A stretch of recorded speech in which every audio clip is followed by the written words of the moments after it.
We're back again, season 2, Rousseau Plant Care. Season 1 wasn't planned.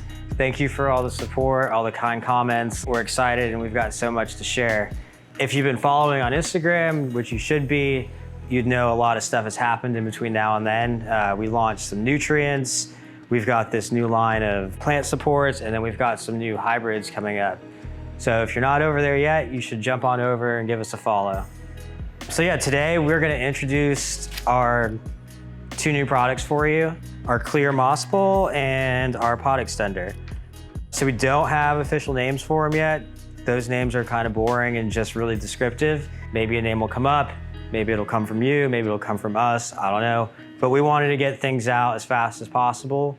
Yeah, if you hear noise in the background, we're not taking the day off. We're out in the back fulfilling orders. So first we're gonna chat about these moss bowls. What's special about these is that they open and close from the front. So it makes it really easy to either put a plant on the inside or take the roots out once the plant has grown into it, which is what differentiates it from other things. I find philodendron roots to be pretty sensitive and they don't like being messed with. So whenever I'm repotting or doing anything, I like to disturb them as little as possible. And I found that this is the best solution for getting a plant to climb and keeping the roots intact when it goes to propagate them. It is kind of an evolution from our previous designs and our towers. So we were using an open channel with a screen in the front that also slid out. The benefits we got from that, we wanted to pass on to these clear moss bowls, and it took forever to think of something that would work, that looked good, but that was also functional, and this is how we ended up with this. So what we're gonna do is we're gonna get this little Verrucosum potted up in one of these, and then we're gonna take apart one of our older channels to show you what happens after you grow a plant like this for about a year or so. So these are the moss bowls. This is how they come shipped. We'll flat pack them so that we can ship a lot in a small container. And then once you receive them, you can fold them up into this configuration. Is this showing up on camera? Bend it down to see your face. Oh, I see it. There's you. There we go. Can you see me? Look at that. Wow. This is one of our B ones that came off the line, a little scratch, so we're gonna use this today. Either side of it has these 2 score lines that are used to help bend it. So I use a table and then I just bend it along the line all the way across.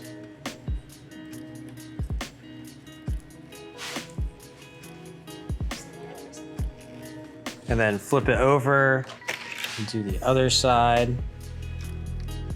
So yeah, when I do it, I try not to do a full 90-degree turn because once it's all put together, it looks a little bit better if it's a little bit obtuse right here instead of completely flat 90 degrees. The goal is to get everything, the tabs folded from the outside to the inside. So what I'll do is I'll first do one on near the top. So yeah, outside, inside, and then I'll do one near the middle, outside, inside, and then it'll kind of hold its shape a little better. And then it's easy to just fold them in. That'll work. There's some stuff in there. That's a B+. So yeah, we get everything folded together. Will that take like a minute? So some things to note about it is these creases add some vertical stability. At the end of the day, it's still like relatively thin plastic, but what you'll find is with the soil on the inside and then that the way that the tension is holding it together, it's actually got a very surprisingly amount of stability. We are saying you can stack these 3 to 4 high. Obviously, once you get above that, the plants start getting a lot bigger, and then you start running into issues with weight on the bottom, not being able to support the weight on the top. And from there, we're planning on actually incorporating these into some of our tower designs so that you can grow a plant as big as you want. Start with these, and then over time, you might want to come back and get something more sturdy. I just want to say thanks to everyone that pre-ordered these. As of now, we're still working through production. We're making everything in shop. Converted our CNC to be able to cut this plastic smoothly. It was a tough road to get there, but we're moving and we're excited to get all these out, and we couldn't have done it without you. So earlier I mentioned the new moss poles are an evolution of this as far as like the form goes. These are like an open slot. There is a screen in the middle, but it will slide out if I were to pull it. And because it's been rooting inside of this within the medium, it's loaded with roots. And between that and our new nutrient line, what's ended up happening is every single growth point along this, so 1, 2, 3, this top one grew and then a node on it has activated. So like 4 growth points are going. It's unlikely that these would continue to grow if they were not cut. But what I would do from here is take this out, slide it out completely. This whole thing will be one root mass. And then I will cut each individual node and turn it into a new plant. So we're gonna take this Verrucosum, which was just cut today by Caden, and we're gonna use this moss pole to get it rooted. Some of the fundamentals are you want a heavy pot. So we're gonna use this terracotta pot. We're gonna use a little net pot on the inside. I've been taking sand and then mixing it 3 parts sand, 1 part medium, but I'm out of sand today, so I'm gonna just use pumice. So you don't really need to hold a lot of medium in the bottom. I feel like the most important thing is that it keeps this stable. So we're gonna take some pumice and put it in the bottom. We put a little bit of leca down there just to help block the hole so the pumice doesn't run through. So we're gonna dump that down and then shake it around, distribute it, try to get it in the moss bowl, get it around, center it as good as we can. You wiggle it around, you can kind of move it. Now we'll put some on the inside just to help balance it out. And then we'll go from there. This is an ideal cutting. I know we all want to like maximize what we got, but especially with things like Verrucosum, you want 4 or 5 nodes to give your plant the best possible chance. We're gonna actually install this inside the moss bowl to give each of these nodes the best chance to root. I've messed with moss bowls a lot, and I found if you put them on the outside, these lower nodes never really do anything, and that's just wasted roots. But that's the good thing about this, is that you can put plants on the inside when you have a plant that needs it. I mentioned this earlier, you kind of got to do what the plant dictates. So ideally what I would do is wrap the plant around the base and position the growth point at the bottom, because you want to start as low as possible to get the best aesthetic and just give it the best chance to root in. We've got this dubia right here that I cut a couple days ago. It's not happy from being cut, but you can see that I wrapped the vine around the base, and the growth point, the leaf has now rotted, but the growth point is fine under there, I swear. This will root and continue growing up from the bottom. And it, you know, whereas something like this Burle Marx, this is something that was flexible that I probably should have wrapped around the base. And now it looks just a little awkward because this was a cutting from a different plant that had outgrown its pole, so it had gotten a little leggy. The leaves has gotten a little smaller, but the good thing is it's already rooting on the inside, and so it will continue to grow, and we'll just add an extension to that. But back to our Verrucosum, we're gonna put it on the inside. So what we're gonna do is we're gonna pop open the bottom couple tabs so that we can easily fit the plant in there. And then what we will do is just position it, like get an idea of how high we need to go. So we're gonna be using pretty much mostly this whole pole for this, which is fine. So like one little detail, so like we'll pull off these old sheaths just because bacteria likes this stuff and it can get a little funky. But again, try not to really touch these root nodes because this is where the new roots will grow from. It's an open design, so the bottom fits in. And then we will just fold the tabs around it. You know, minding the leaves so nothing gets trapped. And then it's partially in it. Now you can see everything is on the inside, so then we're gonna come back and button it all up. Again, just trying to be careful not to fold any petioles This wasn't in the job description. I've gotten some like really concerned messages. Oh, if you do that, the petioles are gonna rot and then the stem's gonna rot, you're gonna lose the plant. If it's in the very middle and you have a very heavy, wet substrate, it's possible that you'll lose a leaf or two because the petiole goes. When you do it this way, try to keep it up towards the front. I like to disturb plants as little as possible. If I can just put it where it's gonna be, I prefer that.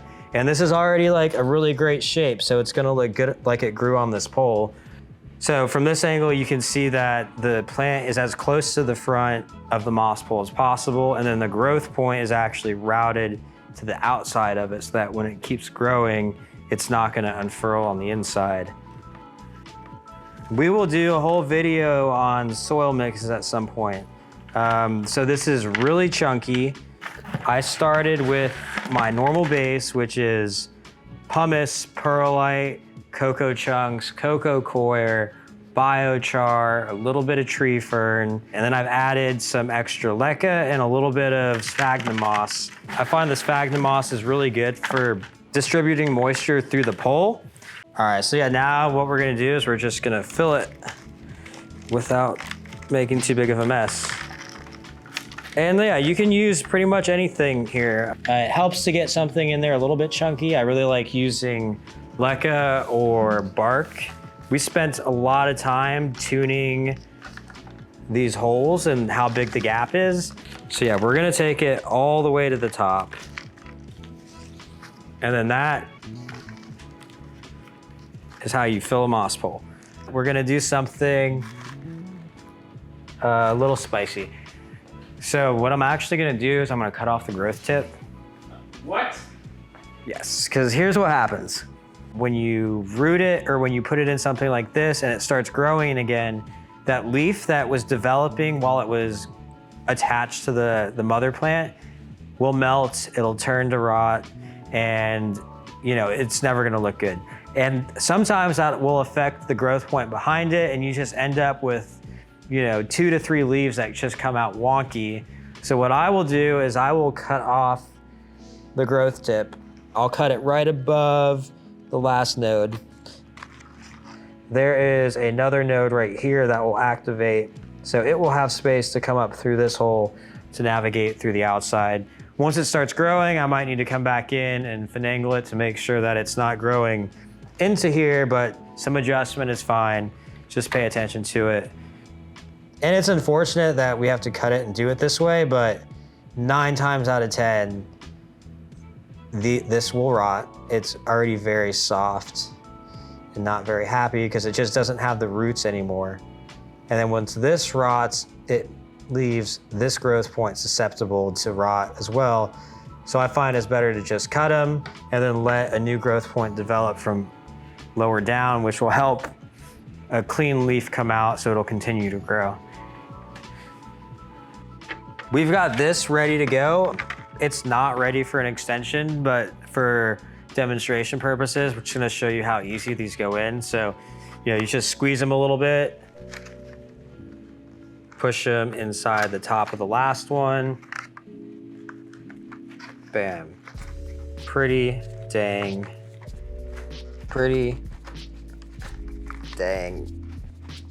easy. And yeah, it's pretty straight. You can see I'll try to line stuff up so it looks nice and neat. This can go ahead, put more medium in it, it'll support it, and then you can easily get one more on top of this, and above that, it's time to start thinking about something a little bit more stable. We don't have anything available right now, but we will, hopefully by the end of the year. If you beat us there, then wow, that's amazing. Your plants grow really fast. So we're gonna set this aside and then we're gonna start talking about the Anthurium supports a little bit.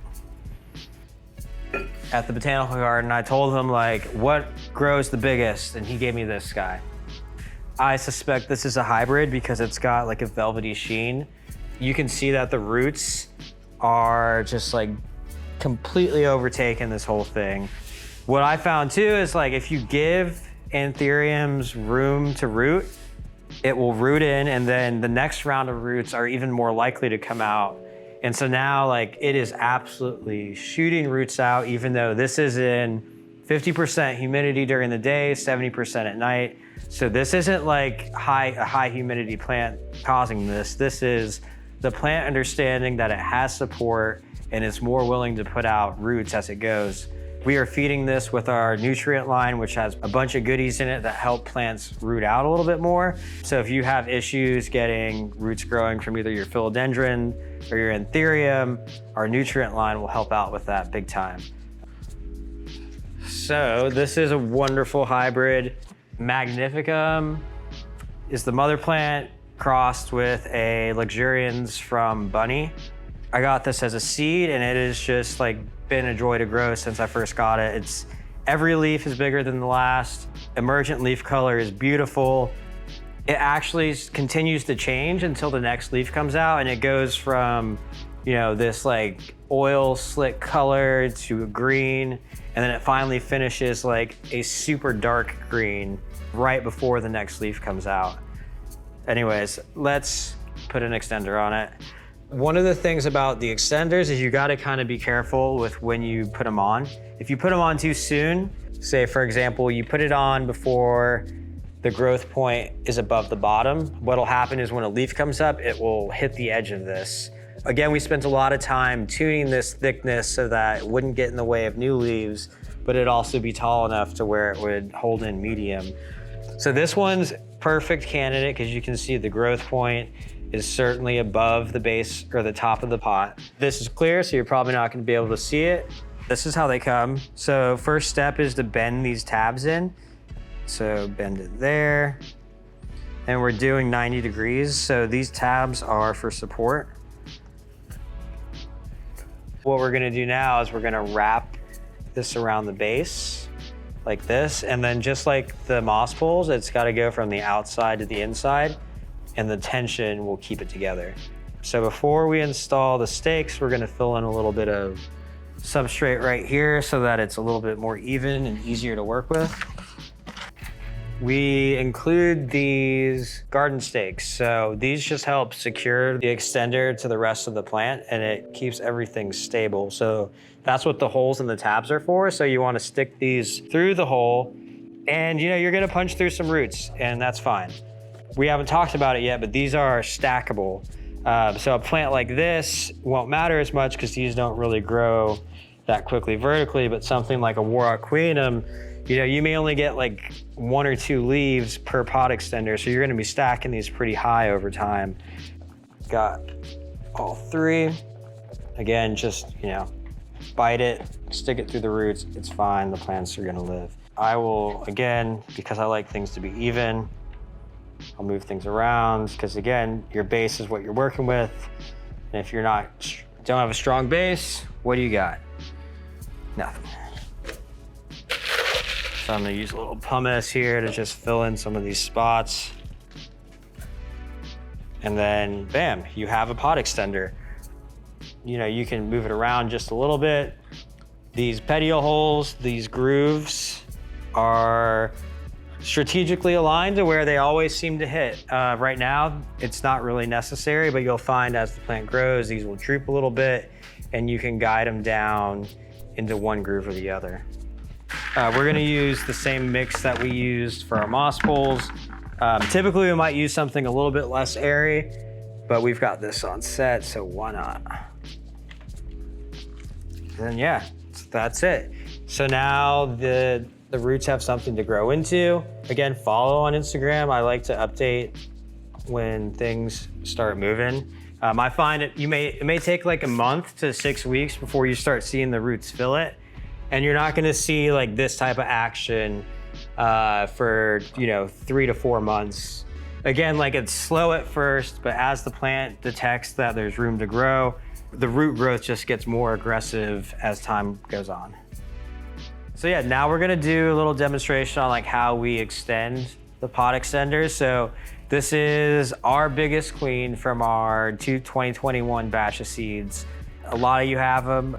We still have a couple for sale. We've got some 2022 seeds, or 2022 seedlings, no seeds currently available. But out of the batch from last year, we've picked our favorites for different characteristics and different reasons. We chose this one because it's been the fastest and the biggest. Probably actually should have put on an extender a little bit earlier, but you can see the stem is growing above the previous one. It's actually already putting out some roots already. So then what we'll do is we'll take our extender. We've already folded it, and it's got these tabs. So the first thing is like line up your petiole grooves so that your petioles are going the right way. Yeah, it goes right through, it's great. And then again, same thing as before, outside to inside. So this will be a good demonstration. So again, we're gonna take these garden stakes, feed them through the hole. Then we're gonna do the next one, again, through the hole.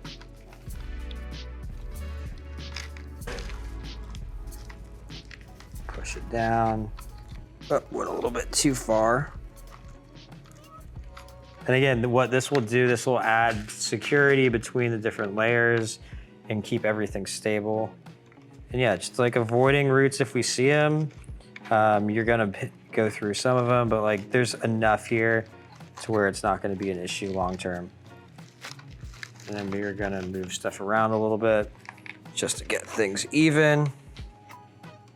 We've got some stacked pot extenders. For anyone growing anthuriums, I think you're gonna find that things will size up a lot quicker. These would also be good for some short internode philodendrons. So I know Spirit of Sancti have really short internodes. Billietiae would be great for this. Just anything that grows vertically, but not super vertically. As a side note, do these grow on the moss poles? So what I found is it's really challenging to get these to root into a moss pole because it needs the medium right up against it.